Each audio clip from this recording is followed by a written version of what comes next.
प्रिय भक्तों, आप सभी का हमारे YouTube चैनल भक्ति एक साधना में स्वागत है। आज हम आपको इस वीडियो में अनंत चतुर्थी व्रत की कथा सुनाने जा रहे हैं। अनंत चतुर्थी व्रत भाद्रपद माह के शुक्ल पक्ष की चतुर्थी तिथि के दिन आता है। अनंत चतुर्थी व्रत की कथा। भाद्रपद मास के शुक्ल पक्ष की चतुर्थी तिथि के दिन इस व्रत को धारण किया जाता है। इसे अनंत चतुर्थी या अनंत चौदस के नाम से भी जाना जाता है। इस दिन भगवान विष्णु के अनंत स्वरूप की पूजा की जाती है। जो भी भक्त सच्ची श्रद्धा के साथ नियम और निष्ठा के साथ अनंत चतुर्थी का व्रत धारण करते हैं, इस दिन भगवान अनंत की पूजा करते हैं और फिर 14 गांठों वाली अनंत का डोरा पुरुष अपने दाहिने हाथ में और स्त्रियां अपने बाएं हाथ में धारण करती है, तो इससे अनंत देवता की विशेष कृपा प्राप्त होती है, जिससे कि व्यक्ति के सभी प्रकार के दुख व कष्ट दूर होते हैं, सभी प्रकार के सुख और समृद्धि की प्राप्ति होती है। इस दिन पूजन के लिए सुबह जल्दी उठ करके नित्य क्रियाओं से निवृत्त होकर के गंगा नदी में या घर के नहाने के पानी में थोड़ा सा गंगा जल मिला करके स्नान करके शुद्ध वस्त्र धारण करना चाहिए और भगवान के पूजन के लिए एक स्थान को स्वस्थ करके वहाँ पे एक चौकी को मंडप के रूप में परिणित करके उसके आगे भगवान की साक्षात अथवा दर्प से बनाई हुई 7 फनों वाली शेष स्वरूप अनंत की मूर्ति को स्थापित करें। आप चाहे तो उषा का भी प्रयोग कर सकते हैं। इस प्रकार स्थापित करके उसके आगे 14 गांठ का अनंत का डोरा रखें, जो कि हल्दी से रंगा हुआ हो। कलश आदि को स्थापित करके इसके बाद गणेश अंबिका का पूजन करके नवग्रह आदि 10 पाल देवताओं का पूजन करके इस दिन में पूजन होता है तो सूर्यादि पंच देवता का पूजन कर लेना चाहिए। इसके बाद अनंत भगवान का जो भी की गंध पुष्प धूप दीप आदि से पूजन करके अनेक प्रकार के नैवेद्य आदि अर्पित करने चाहिए। पूजन में पंचामृत पंजीरी केले और मोदक आदि का प्रसाद इस दिन अर्पण करना चाहिए। इसके बाद फिर नमस्ते देव नमस्ते देव देवसा नमस्ते धरणीधरा नमस्ते सर्वनाग यंद्रा नमस्ते पुरुषोत्तमा इस प्रकार कह करके भगवान को प्रणाम करना चाहिए और फिर अनंत के डोरे को स्त्रियां अपने बाएं हाथ में धारण करें और पुरुष अपने दाहिने हाथ में अनंत का डोरा धारण करें। इससे अनंत भगवान अति प्रसन्न होते हैं और इस दिन बिना नमक वाला भोजन ग्रहण करना चाहिए। तो आइए सुनते हैं अनंत चतुर्दशी की कथा। बोलिए प्रेम से भगवान विष्णु की जय हो, माता लक्ष्मी की जय हो, अनंत भगवान की जय हो, सर्व देवी देवताओं की जय हो। कथा के अनुसार सूत जी ने शौनक आदि ऋषियों से कहा कि पूर्व समय में माँ गंगा के तट पर धर्मराज युधिष्ठिर महाराज ने जरासंध के वध के लिए राजस्व यज्ञ आरंभ किया। युधिष्ठिर ने भगवान श्री चंद्र के सहित भीमसेन अर्जुन आदि भाइयों के साथ अनेक रत्नों से सुशोभित मोती जड़ी हुई स्वर्ग से तुल्य बड़ी विशाल यज्ञशाला बनवाई और उसके लिए सब राजाओं को अनेक प्रकार से जीत कर ले आए। एक समय गंधारी और राजा धृतराष्ट्र का पुत्र जो दुर्योधन नाम से विख्यात था, वह उस यज्ञशाला में आकर प्रांगण में जल की प्रतिमा देखकर जल को भूमि जानकर उसमें गिर पड़ा। यह देखकर सब राजा लोग तथा तपु रूप धन वाले ऋषिगण और द्रौपदी आदि सुंदर नेत्र वाली स्त्रियां हंसने लगी। यह देखकर महाराजा दुर्योधन अत्यंत क्रोधित होकर अपने मामा शकुनी के साथ अपने राज्य में जाने के लिए तैयार हुआ। उस समय शकुनी ने अत्यंत मधुर वचन में कहा कि हे राजन, आगे बहुत कार्य है, इसलिए आप महाक्रोध का त्याग करें। हे राजेंद्र, यज्ञशाला से अपने घर चलने के लिए उठिए। तब ऐसा ही सही जानकर दुर्योधन राजाओं के साथ दिल्ली यानी कि हस्तिनापुर जाकर राजा पांडु के ज्येष्ठ पुत्र युधिष्ठिर, भीमसेन, अर्जुन आदि को बुलाकर अपने राज्य में प्रसन्न होकर जुआ खेलने लगा, जिसमें ऐसे पांडवों का संपूर्ण धन और राजादि जीत लिए। तदंतर भ्राताओं के सहित युधिष्ठिर मान विपत्तियों को प्राप्त हो जंगल के बीच बंजर हो बिलाधिक है उनके सदृश्य रहने लगे। पांडवों के इस समाचार को सुनकर कृष्ण जी वहां आए। सूत जी ने शौनक आदि ऋषियों से कहा कि दुख से अत्यंत दुर्बल पांडव लोग वन में रहते थे।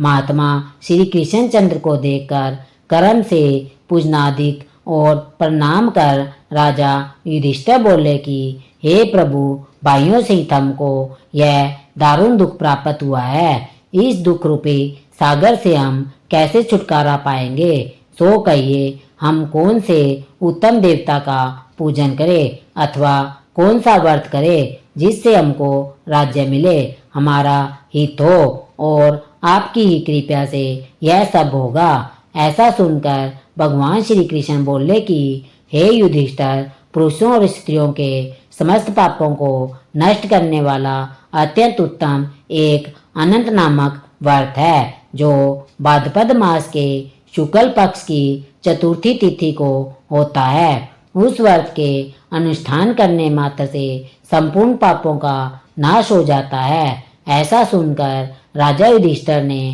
कहा कि हे वासुदेव, आपने जो अनंत व्रत कहा है सो क्या शेषनाग है अथवा अनंत नाम के नक्षत्र का व्रत है या अनंत परम ब्रह्मा का यह व्रत है? हे केशव, यह अनंत किस देवता का नाम है? सो सत्य सत्य कहिए। ऐसा सुनकर भगवान श्री कृष्ण बोले कि हे धर्मराज, अनंत हमारा ही नाम है, इसे हमारा ही स्वरूप जानो। सूर्य आदि जितने देवता है और कालादिक जो कहे गए हैं वह सब हमें ही जानो, और कला काष्ठा मुहूर्त आदि दिन अथवा रात यह सब जितने शरीरवान प्राणी हैं तथा पक्ष मास ऋतु वर्ष युद्ध और कालादि की व्यवस्था सब मुझको जानो। यह जो मैंने कालादि का है वह इस अनंत नाम से प्रसिद्ध है। वही मैं भूमि का भार अल्प करने के लिए इस समय कृष्ण नाम से अवतरित हुआ हूँ। दानवों का नाश तथा साधु पुरुषों की रक्षा के निमित्त मुझे वासुदेव के कुल में भी उत्पन्न जानो। आदि अंत मध्य जिनका नहीं है ऐसे कृष्ण विष्णु शिव सूर्य चंद्र सर्वत्र व्याप्त ईश्वर मुझको जानो। हे युधिष्ठिर, ऐसा उत्तम विश्व रूप जो योगी लोक से ध्यान किया गया वह संपूर्ण रूप वाले अनंत हम ही हैं, जिससे 14 इंद्र 8 वसु 12 सूर्य 11 रुद्र 7 ऋषि 7 समुद्र तथा वृक्षादि सहित संपूर्ण पर्वत हम ही को जानो, और 27 नक्षत्र 10 दिशाएं पृथ्वी 7 पाताल तथा भूर्भुवादिक 7 स्वर्ग यह सब हमें ही जानो। इस विषय में कुछ भी संदेह ना करो। ऐसा वचन सुनकर राजा युधिष्ठिर बोले, हे सर्वव्यापी भगवान, अनंत व्रत का महात्म कथा विधि मुझसे कहिए। अनंत व्रत का अनुष्ठान करने वाले प्राणी को क्या पुण्य और क्या फल मिलता है वह भी कहिए। पूर्व काल में यह अनंत व्रत किसने किया और मृत्युलोक में इसको किसने प्रकाशित किया? यह सब विस्तार पूर्वक हमसे कहिए। युधिष्ठिर का ऐसा वचन सुनकर भगवान श्री कृष्ण बोले कि सतयुग में सुमंत नाम का एक ब्राह्मण था। उसने वशिष्ठ गोत्र में उत्पन्न सुंदर दीक्षा नाम की भृगु ऋषि की कन्या के साथ वेदोक्त विधि से विवाह किया। हे राजन, दीक्षा नाम की स्त्री से समय पाकर अनेक सुंदर लक्षणों से युक्त एक कन्या उत्पन्न हुई। वह शीला नाम की अत्यंत सुशीला कन्या पिता के घर बढ़ने लगी। उनकी पतिव्रता माता काल जबर से दाय से दुखी हो और नदी के जल में प्राण त्याग कर स्वर्ग को चली गई। तदंतर उस सुमंतु नामक ब्राह्मण ने धर्म नाम की एक दुशीला नाम की कन्या से विधि विधान पूर्वक विवाह किया। वह स्त्री नाम की ही सदृश दुष्ट स्वभाव, कर्कश वचन बोलने वाली और बड़ी प्रचंड थी। वह शीला नाम की कन्या पिता के घर गृह कार्य करने में बड़ी चतुर थी। वह आंगन बाहर दरवाजे के ऊपर और देहली के ऊपर स्वास्तिक, शंख, कमल के नीले, सफेद और काले अनेक प्रकार के चिन्हों को लिखकर देखा करती थी। उसके अनंतर इसी तरह बहुत दिन बीतने पर कुमारी अवस्था में प्राप्त हुई वह शीला पिता के घर में बड़ी मंगल देने वाली हुई। उसको देखकर पिता सोचने लगा कि यह कन्या पृथ्वी में किस गुणवान को दे। ऐसा विचार कर वे दुखी हुए। उसी समय वेद वेदांग जानने वाले कुडिल्य नामक मुनि कन्या के लिए आए।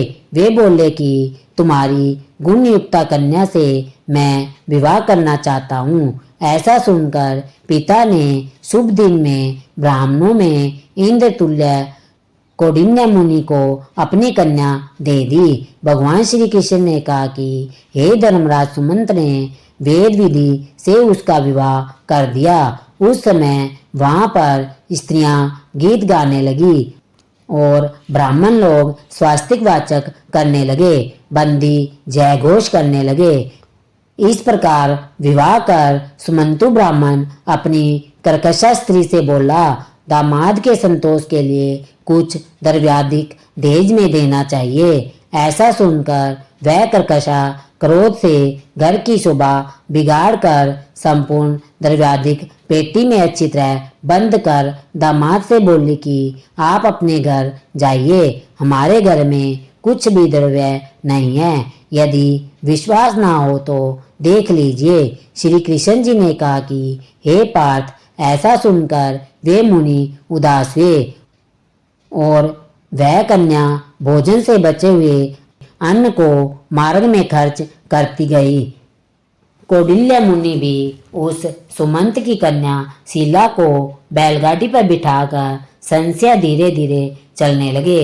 जाते जाते पुण्यदायक यमुना नदी को देखकर उसके किनारे रथ खड़ा कर शिष्यों को नियुक्त कर वे स्नान संध्या आदि करने लगे।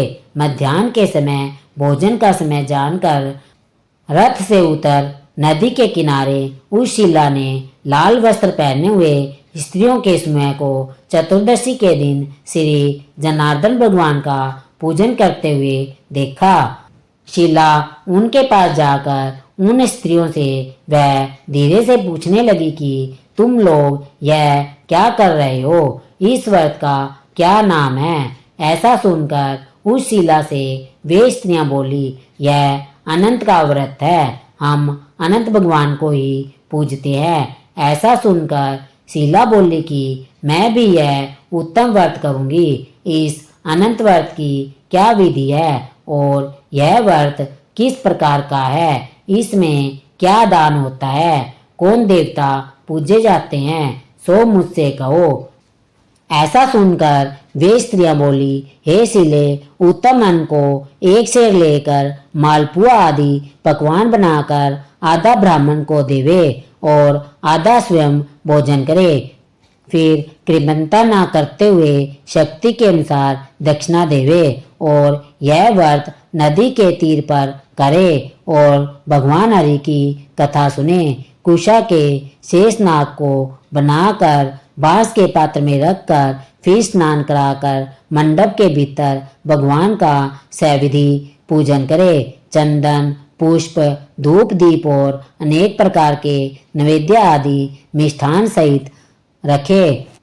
उनके आगे मजबूत सूत का डोरा केसर रंग का 14 गांठ देकर बाएं हाथ में बांध ले। प्रथम यह स्मरण करे कि हे वासुदेव, ऐसा संसार रूपी महासागर में मैं डूबी हुई मुझको अच्छी तरह उद्धार करो और अपने अनंत रूप में लीन करो। हे सूत्र रूपी अनंत भगवान, आपको बारंबार नमस्कार है। ऐसा स्मरण कर सूत्र रूपी अनंत भगवान को बाएं हाथ में बांधकर स्वस्थ चित्त हो भोजन करे। संसार रूपी अनंत नारायण भगवान का ध्यान तथा भोजन कर अपने घर जाए। हे भद्रे, यह व्रत तुमसे कहा। भगवान श्री कृष्ण युधिष्ठिर से बोले, हे राजेंद्र, प्रसन्न चित्त से ऐसा व्रत विधान सुनकर वह शीला भी सुंदर डोरे को हाथ में बांधकर व्रत करने लगी। जैसा 14 गांठ देकर बाएं हाथ में बांधने को कहा है, वैसा बांधकर अपने भोजन का आधा भाग ब्राह्मणों को दे दिया। अवशिष्ट स्वयं खाकर फिर प्रसन्न हो पति के साथ बैलगाड़ी द्वारा अपने घर को गई। तब से उसका शुभ शकुनों पर विश्वास हो गया। यह अनंत व्रत करने से गोधन और धन धान्य आदि से भरपूर घर हो गया। वह सोने से ग्रथित माणिक्य और मोतियों के हारों से सुशोभित और अतिथि पूजन में सर्वदा व्याकुल रहती थी। सुख से रहकर वह मणि युक्त करधनी तथा मोतियों की माला से अलंकृत घर में पति के साथ उत्तम वस्त्र पहने सावित्री के समान शोभित होने लगी। एक समय शीला अपने पति के पास बैठी हुई थी। शीला के हाथ में बंधा सुंदर डोरा उसके पति ने देखा और शीला से बोले, हे शीले, डोरा क्या तुमने मुझे वंश में करने के लिए बांधा है? इसका कारण कहो। ऐसा सुनकर वह शीला बोली कि जिसके प्रसाद से संपूर्ण धन धान्य संपदा मनुष्य को मिलती है, वही है अनंत का हमने डोरा धारण किया है। भगवान श्री कृष्ण ने कहा कि लक्ष्मी के मंद में अंधा होकर शीला के ब्राह्मण पति ने शीला के वचन सुनकर उसकी बाहों से डोरे को जल्दी से तोड़ दिया और अनंत को ने ऐसा कहते हुए पापकर्म करते हुए उस मूर्ख ने डोरे को अग्नि की ज्वाला में डाल दिया। उधर शीला व्याकुल होकर हाहाकार करती दौड़ी। उसने डोरे को लेकर दूध में डाल दिया। इस पाप कर्म से उसकी वह लक्ष्मी नष्ट होने लगी। गो आदि को चोर ले गए, घर में आग लग गई, सब धन नष्ट हो गया। जो जिस तरह से धन आया था उसी तरह से फिर चला गया। इस तरह कुटुंब में भी कलह होने लगा, भाइयों से लड़ाई होने लगी। अनंत को फेंकने के पाप से घर में दरिद्रता घुस गई। भगवान श्री कृष्ण ने कहा कि हे युधिष्ठिर, उसके साथ संसार में कोई बातचीत नहीं करता था। वह शरीर से अति संतप्त और मन से दुखी रहता था। बड़े भारी दुखों को पाकर कौंडिन्य मुनि ने अपनी पत्नी शीला से कहा कि हे शीले, एकाएक उत्पन्न इस शोक का क्या कारण है? मैं दुखी हो गया हूँ और मेरा संपूर्ण धन नष्ट हो गया है। सब जनों से कलह होता है और मुझसे कोई बात भी नहीं करता है। शरीर में नित्य जवर आदि ताप रहते हैं। चित्त में बड़ा ही खेद होता है। इसका क्या कारण है? तुम जानती हो तो कहो, क्या उपाय है जिससे मेरा भाग्य अच्छा हो? ऐसा सुनकर शीला ने कहा कि हे स्वामी, अनंत फेंकने से पाप कर्म से यह सब हुआ है। हे महाभाग, उसके लिए उपाय करे, तब फिर सब ठीक हो जाएगा। ऐसा उसके कहने से वह ब्राह्मण मन से हरि भगवान की शरण में गया। इसके अनंतर वह कौंडिन्य मुनि खेद को प्राप्त हो वन को गया। वहां वे ब्राह्मण उत्तम वायु का भक्षण कर तप करने की इच्छा से उस परमेश्वर का ध्यान करते हुए सोचने लगे, जिसके प्रसाद से मुझे धनाधिक मिला और उसके अपमान करने से मैं निर्धन होकर कष्ट को प्राप्त हो गया हूँ। मुझको अतिशय सुख दुख देने वाला धनाधिक हुआ। मुझको अतिशय सुख दुख देने वाला धनाधिक हुआ। ऐसा चिंतन करते हुए गहन वन में घूमने लगा। वहीं पर फला फूला एक आम का वृक्ष देखा। वह ऐसा था कि जिस पर एक भी पक्षी नहीं था और करोड़ों कीड़े बैठे हुए थे। उसने आम के वृक्ष से पूछा, कहीं अनंत भगवान को देखा है तो हे सौम्य मुझसे कहो, मेरे चित्त में अतिशय दुख है। यह सुनकर वह आम का वृक्ष बोला कि हे ब्राह्मण, मैंने अनंत भगवान को नहीं देखा है। यह सुनकर वह दुखी होकर चल दिया और अनंत भगवान को कहाँ देखेंगे, ऐसा विचार करता हुआ घूमने लगा। इतने में बछड़े सहित गौ को देखा, जो वन के मध्य भाग में इधर उधर दौड़ रही थी। भगवान श्री कृष्ण ने कहा कि हे पांडव, वह ब्राह्मण गौ से बोला कि तुमने कहीं भगवान अनंत को देखा हो तो मुझसे बताओ। इसके बाद गौ बोली कि हे कौंडिन्य, मैं अनंत भगवान को नहीं जानती। इसके बाद आगे जाकर घास पर बैठा हुआ एक वृषभ को देखा। उसे देखकर पूछा कि हे गोपति, तुमने अनंत भगवान को देखा है? तो बैल बोला कि मैंने अनंत भगवान को नहीं देखा है। इसके बाद आगे जाकर बड़ी सुंदरी दो पुष्पकर्णियों को देखा। उन बावलियों का जल इसके बाद आगे जाकर बड़ी सुंदर दो पुष्करनियों को देखा। उन बावलियों का जल इसमें से उसमें और इसमें से उसमें आता जाता हुआ अनेक प्रकार का कलोल करता हुआ और कमल कलार कुमुदनी आदि के पत्तों से युक्त होकर शोभायमान हो रहा था। भ्रमर, हंस, चकोर, बगुल आदि पक्षियों के सहित उस पानी को देखकर ब्राह्मण ने उन दोनों पुष्पकर्णियों से पूछा कि तुम लोगों ने अनंत भगवान को कहीं देखा है? यह सुनकर वे दोनों पुष्पकर्णियां बोली कि हे द्विज, हमने अनंत भगवान को नहीं देखा है। आगे जाकर उसी तरह एक हाथी और एक गंधर्व को देखा। उन दोनों से भी ब्राह्मण ने पूछा कि क्या आप लोगों ने कहीं अनंत भगवान को देखा है? ऐसा पूछकर ब्राह्मण निराश होकर उस जगह पर बैठ गया। हे राजन, वह कौटिल्य जीवन से निराश हो बड़ा व्याकुल होता हुआ बहुत गर्व उधर्व श्वास लेकर भूमि पर गिर पड़ा। फिर वह ब्राह्मण होश में आकर हे अनंत ऐसा कहकर उठकर चित्त में यह निश्चय करता हुआ कि अब मैं जरूर प्राण को त्याग दूंगा। भगवान श्री कृष्ण ने कहा कि हे धर्मराज, उस ब्राह्मण ने प्राण देने के लिए वृक्ष में फांसी लगा ली। उसी समय दयालु हृदय अनंत भगवान भी प्रत्यक्ष हो वृद्ध ब्राह्मण के रूप में आकर बोले, यहाँ आओ। यह कहकर वह कौंडिन्य मुनि का हाथ पकड़कर उस गुफा में ले गए।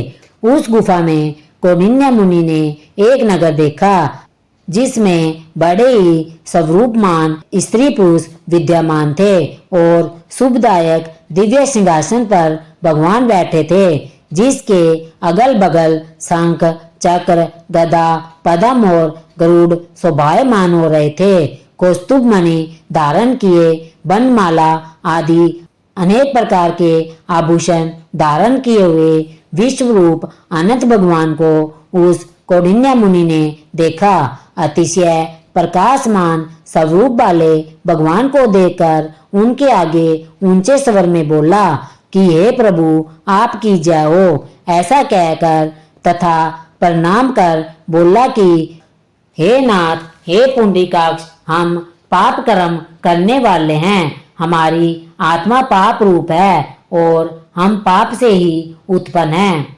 हमारी रक्षा करें, आप मेरे संपूर्ण पापों को हरने वाले हैं। उस मुनि का यह वचन सुनकर अनंत देव भी बड़े कोमल वचन से बोले कि हे विपेंद्र, मत डरो, जो तुम्हारे मन में है सो कहो। ऐसा सुनकर कौंडिल्य ऋषि बोले कि हे प्रभु, मैंने धन से उन्मत्त हो अनंत का डोरा तोड़ दिया। उस पाप कर्म से मेरा धन नष्ट हो गया। घर में अपने कुटुंबियों से कलह होता है, जिस कारण मुझसे कोई बोलता भी नहीं है। इस तरह दुखी हो आपके दर्शन की इच्छा कर मैं वनों में भटक रहा हूँ। हे देवेंद्र, आपने कृपया कर अपना दर्शन दिया। अब मुझ पर दया करके उस पाप की शांति का उपाय कहिए। भगवान श्री कृष्ण बोले कि हे महाराज युधिष्ठिर, भक्त से प्रसन्न हो देवता क्या नहीं देते। ऐसा उत्तम ब्राह्मण का वचन सुनकर अनंत भगवान कहने लगे कि हे कौंडिन्य, तुम विलंब मत करो, अपने घर जाओ और भक्ति से 14 वर्ष तक अनंत भगवान का व्रत करो। इससे संपूर्ण पापों से छूटकर पुत्र पौत्र को उत्पन्न कर इच्छित भोगों को भोग कर उत्तम सिद्धि को प्राप्त करोगे। अंत में मेरा स्मरण कर मुझको बिना संदेह प्राप्त कर सकोगे। हम संपूर्ण लोगों के कल्याण के लिए तुमको वरदान देते हैं। यह शिला का अनंत व्रताधिक श्रेष्ठ आख्यान और कल्याण करने वाला अनंत व्रत जो प्राणी सुनकर किया करेगा, वे शीघ्र पापों से छूटकर परम गति को प्राप्त होंगे। अनंत देव ने कहा कि हे ब्राह्मण, मेरे पास जिस मार्ग से तुम यहाँ आए हो उसी मार्ग से जल्दी से घर जाओ। ऐसा सुनकर कौंडिन्य मुनि बोले, हे स्वामी, मैं जो पूछता हूँ सो बताइएगा। जंगल में घूमते घूमते मैंने कुछ कौतुक देखा। हे जगत गुरु, वह कहिए, वह आम का वृक्ष कौन था? वह गो कौन थी? वह वृषभ कौन था? कमल कुमुद कहलाद से सुशोभित परम सुंदर बड़े जंगल में मैंने 2 पुष्पकन्या देखी, सो क्या थी? वह गधा कौन था? वह हाथी कौन था?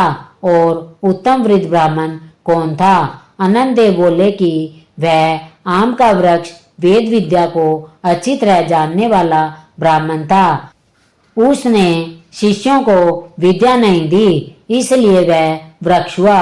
और जो गो देखी वह बीज को खाने वाली पृथ्वी रही। और जो घास का वृषभ देखा था वह सत्यनारायण धर्म था।